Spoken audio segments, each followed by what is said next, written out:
Relations with our most important global ally are on a knife edge this morning, with the US president accusing Australia of breaking its word over a verbal commitment in 2017 to limit our aluminium exports. It comes as Anthony Albanese works desperately to negotiate an exemption from sweeping US tariffs.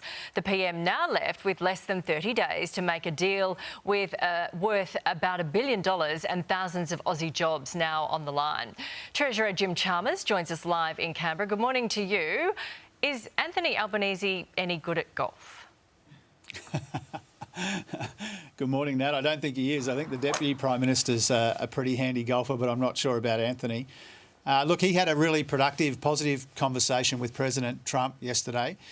And I've read the reports this morning about some of the issues you raised in your introduction. It's important to remember that what we're talking about here is almost a decade ago, and what we're focused on is what's in front of us.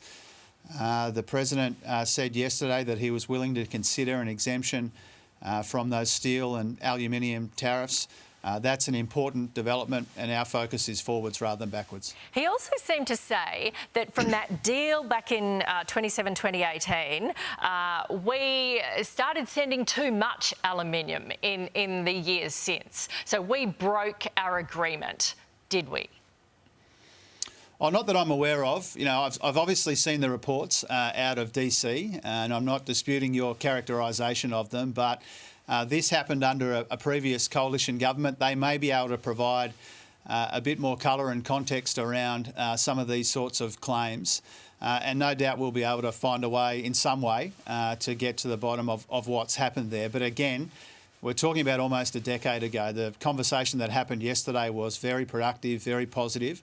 Prime Minister Albanese made the case for our steel and aluminium exporters, standing up for our national economic interest and for Australian jobs. I think it's a good thing that President Trump said that he would be willing to consider that exemption. We obviously don't take any outcome for granted, but I think yesterday's conversation between the two leaders was a positive step. So Malcolm Turnbull made that deal back then, didn't he? Are you going to pick up the phone to him today and say, what the? Oh, look, as I understand it, I haven't seen this myself, but as I understand it, Malcolm Turnbull responded yesterday and said that it wasn't his recollection or something of that nature.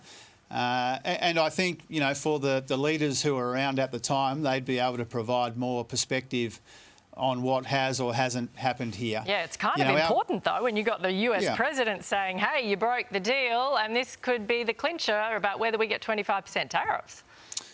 I understand. You know, these are big, significant announcements being made out of DC. They're not especially surprising. They were flagged in the election campaign. But what really matters is that our Prime Minister went into bat for Australian jobs and Australian industries. He did have that positive and productive conversation. An exemption is under consideration. Again, you know, we don't count our chickens before they're hatched. There's obviously some consideration that has to happen, particularly at the American end. But what Prime Minister Albanese did yesterday is what we expect of Australian leaders, which is to go into bat for Australian industries and jobs. That's what he did. It was a very fruitful conversation. And no doubt there will be more work that happens from here. Yeah, look, it seems good by anyone's assessment, but there also seems to be a bit to sort out. Do you think our Prime Minister should get on the plane and actually go to Washington and meet Trump? I think there'll be other opportunities for the two leaders to spend time together, whether it's on the phone or in person. Obviously, Australian leaders and American leaders catch up from time to time. They've only got a month, though. Should he actually fly there and do a person-to-person chat?